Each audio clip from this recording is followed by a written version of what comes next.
What happens when one of Britain's most respected actors walks onto a daytime talk show expecting a friendly chat about his latest film, only to find himself under attack from a host who seems determined to make him the villain?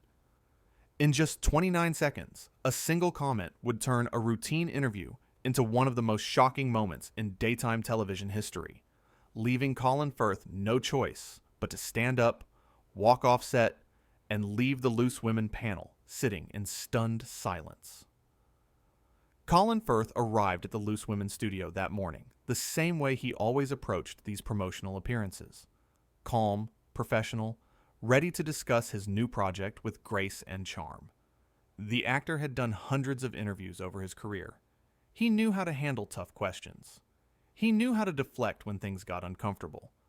But nothing in his decades of experience could have prepared him for what Denise Welch had planned.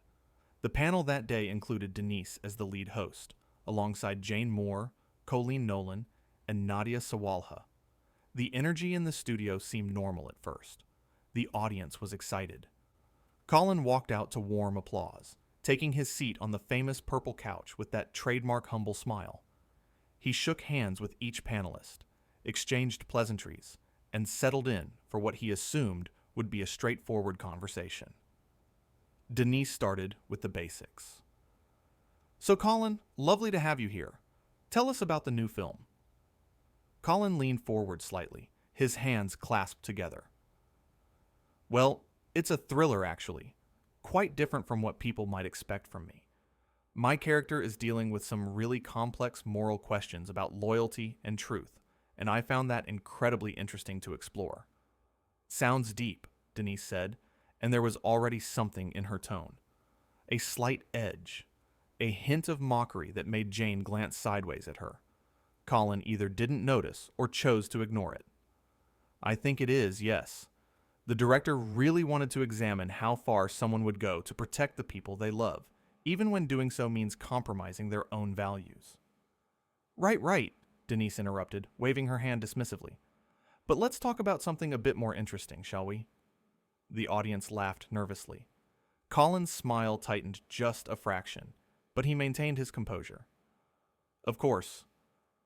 You've been in this industry for decades now," Denise continued, leaning back in her chair with an air of casual superiority. "Playing all these posh, proper English gentlemen. Mr. Darcy, the King in the King's Speech, all very buttoned up and reserved. Do you ever worry that you've been, I don't know, a bit typecast?" It was a loaded question, phrased to sound innocent, but designed to provoke. Colin handled it gracefully. "I think every actor deals with the challenge of people's perceptions. Yes, I've played characters who happen to be reserved or dignified, but I've also played terrorists, obsessed lovers, complicated husbands. I try to choose roles that interest me rather than worry too much about how they'll be categorized." Denise said, not really listening. "But you have to admit, there's a certain privilege that comes with always being the romantic lead, the hero, the good guy. Not everyone gets those opportunities." Colleen shifted uncomfortably in her seat. This wasn't the usual tone of a Loose Women interview. There was an aggression brewing beneath Denise's words that didn't match the light-hearted format of the show. Colin remained polite. "I've been very fortunate in my career, absolutely. I don't take any of it for granted." "Fortunate," Denise repeated, as if testing the word.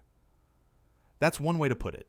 Another way might be to say you've benefited from a system that favors a certain type of person, a certain look, a certain background."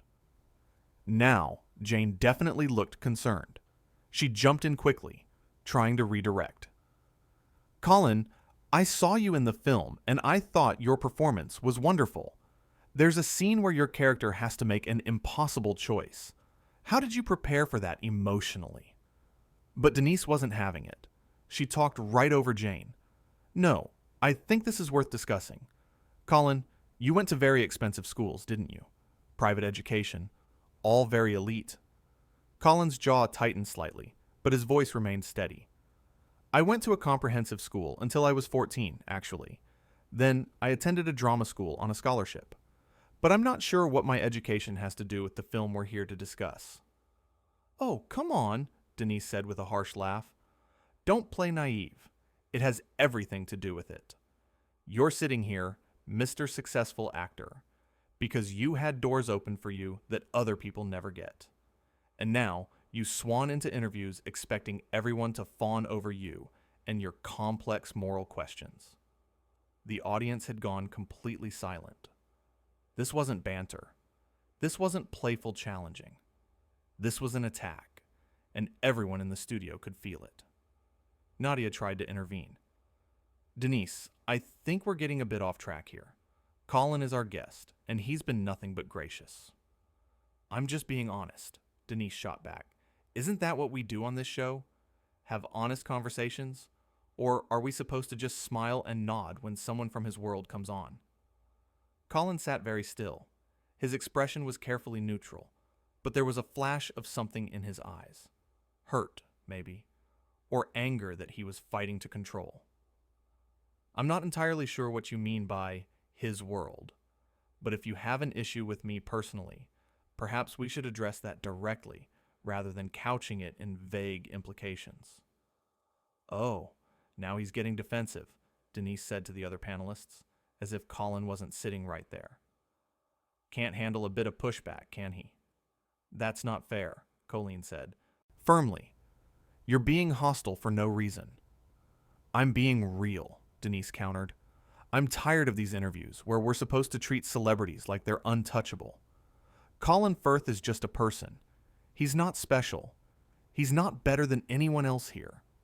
Colin's voice, when he spoke, was quiet, but clear. I have never claimed to be better than anyone.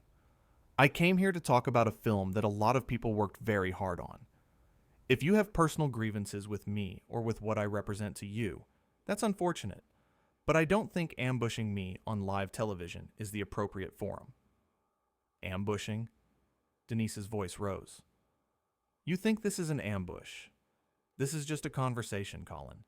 Maybe you're so used to everyone kissing your feet that you can't handle being treated like a normal person.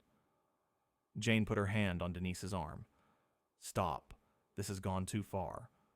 But Denise shook her off. She leaned forward, pointing at Colin. You come in here with your posh accent and your film that nobody's going to see anyway, expecting us all to be impressed. Well, some of us aren't impressed. Some of us see right through it. Through what exactly? Colin asked, and his voice was still controlled, but there was steel in it now. The act, Denise said. The whole humble, gracious, dignified act. You're no different from any other actor scrambling for attention. You're just better at hiding the desperation. The studio had become a pressure cooker. The audience was watching in horror. The other panelists were visibly distressed, and Colin Firth, one of the most respected actors in Britain, was being insulted and demeaned on live television for no apparent reason other than Denise Welch's determination to provoke him. Colin took a breath. When he spoke, his voice was measured, but everyone could hear the emotion underneath. I have been in this industry for a long time.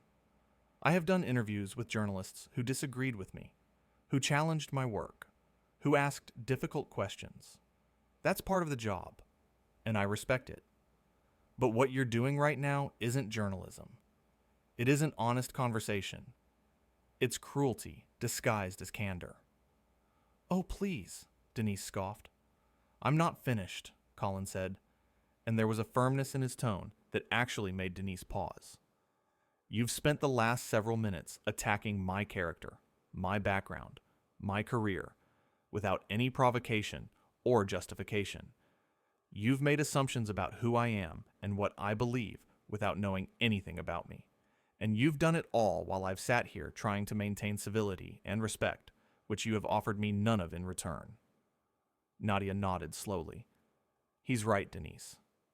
This isn't okay. But Denise wasn't backing down. If anything, Colin's pushback seemed to fuel her more. You don't get to come on this show and lecture me about respect. You think because you're Colin Firth, because you've won awards and played Kings, that you're above criticism? That you deserve special treatment? I don't want special treatment, Colin said, and his voice was rising now too. I want basic human decency. I want to be treated the way I've treated you, with courtesy and respect. Is that really too much to ask? Maybe if you earned it, Denise said, and there was venom in her voice. That was the moment. That single comment. 29 seconds of sustained cruelty culminating in one devastating dismissal. Colin stared at her for a long moment. The studio was so quiet you could hear the cameras humming. Then, slowly, deliberately, he stood up. "What are you doing?" Denise asked, but there was a flicker of uncertainty in her eyes now, as if she was finally realizing she'd pushed too far. Colin began removing his microphone. His hands were steady, his movements calm, but everyone could see the emotion on his face. "I'm leaving," he said simply. "I came here in good faith to promote a film that I'm proud of, made by people I respect. I did not come here to be your verbal punching bag." "Oh, come on," Denise said, but her bravado was starting to crack. "Don't be so dramatic." Colin stopped and looked directly at her. "I am not being dramatic. I am being dignified. There's a difference, though I'm not sure you'd recognize it." Jane stood up too.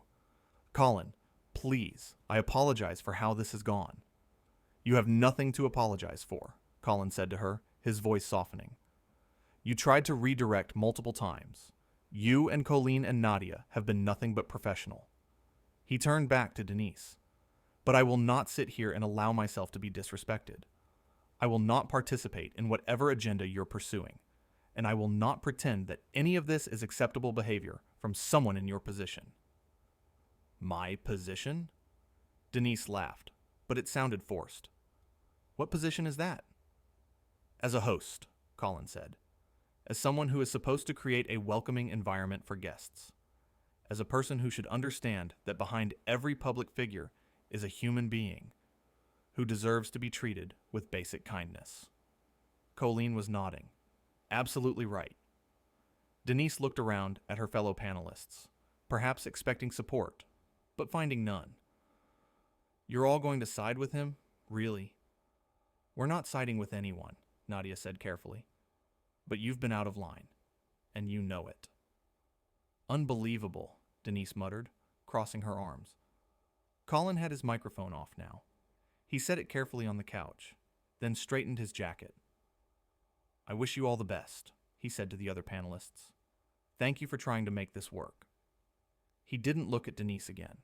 He simply turned and walked toward the edge of the set. "Wait!"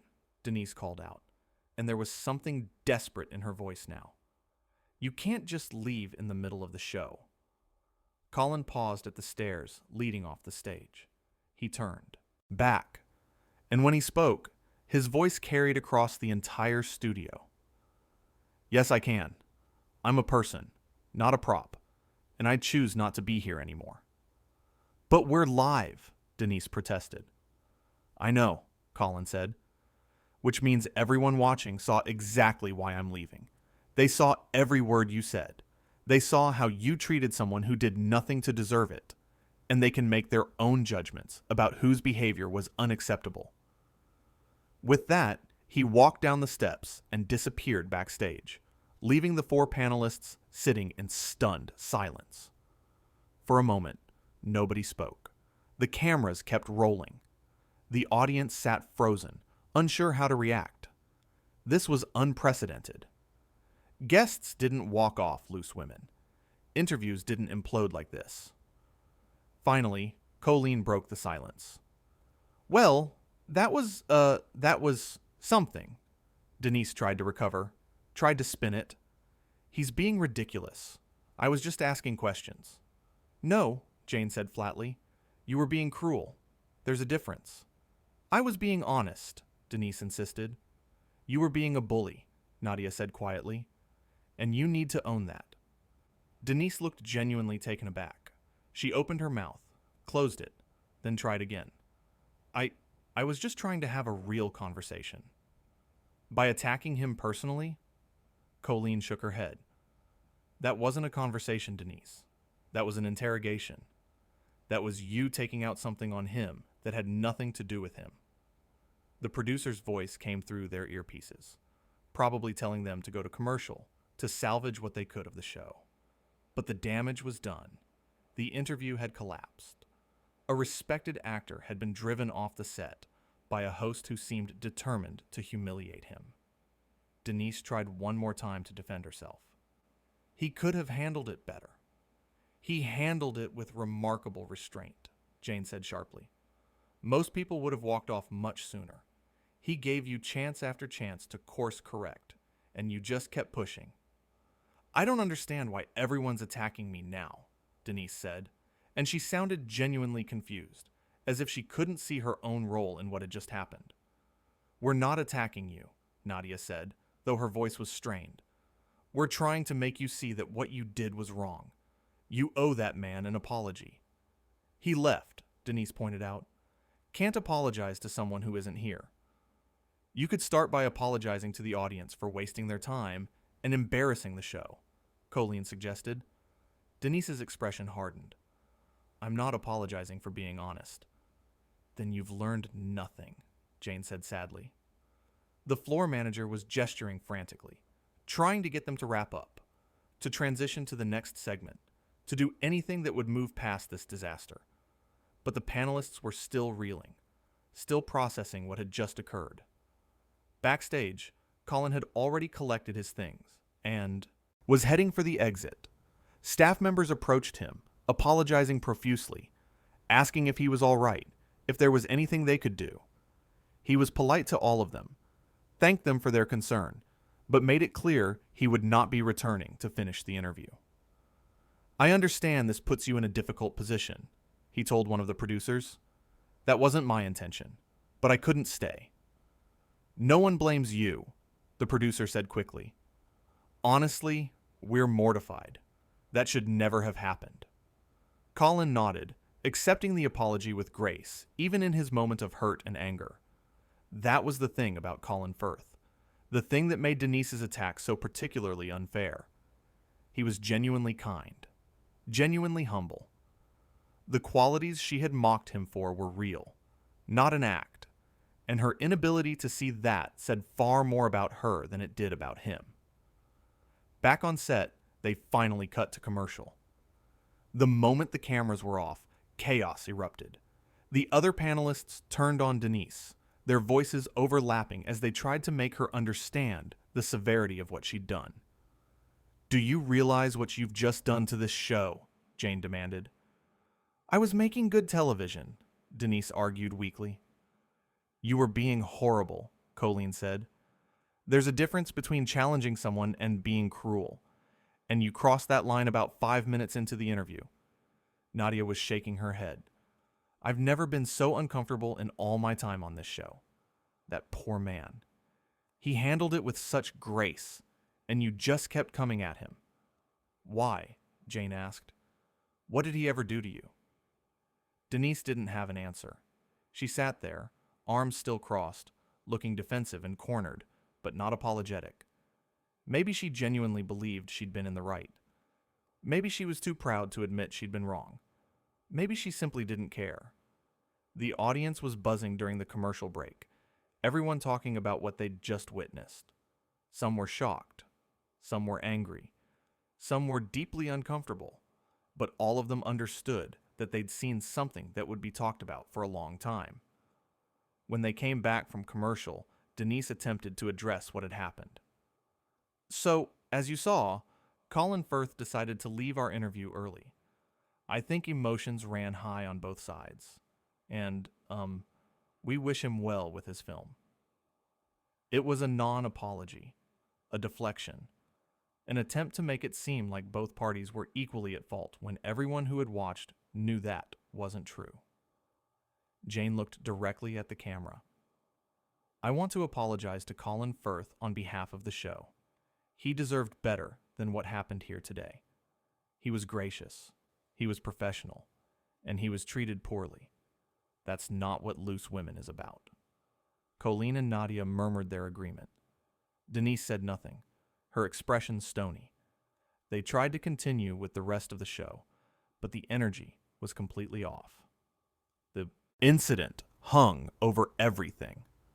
During the next segment, the panelists were distracted, their usual chemistry fractured. The audience was subdued. Everyone was still thinking about the confrontation, still processing the shock of watching a beloved actor being attacked and then walking off set. Throughout the remaining segments, Denise tried to act like everything was normal. She made jokes that fell flat. She offered opinions that the others didn't engage with. She was isolated on her own show, separated from her co-hosts by the vast gap her behavior had created. When they finally wrapped, as soon as the cameras were off, Jane stood up without a word and walked off set. Colleen and Nadia followed quickly after, leaving Denise sitting alone. The studio audience filed out in near silence. None of the usual excited chatter about having been part of a live show. Colin Firth, meanwhile, had already left the building. He'd handled himself with dignity throughout an incredibly difficult situation. He'd stood up for himself without being cruel in return. He'd recognized when a situation was unacceptable and had the self-respect to remove himself from it. In the green room, the producers were already dealing with the fallout. Phones were ringing. Social media was exploding. Everyone who had watched live was talking about what they'd seen.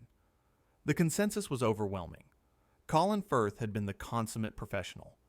Denise Welch had been out of line. But Colin wasn't thinking about any of that. He was in a car, heading away from the studio, looking out the window at the London streets, probably wondering what exactly had just happened, and why. He'd done nothing wrong. He'd shown up ready to do his job, to be pleasant and engaging and helpful to the film he was promoting.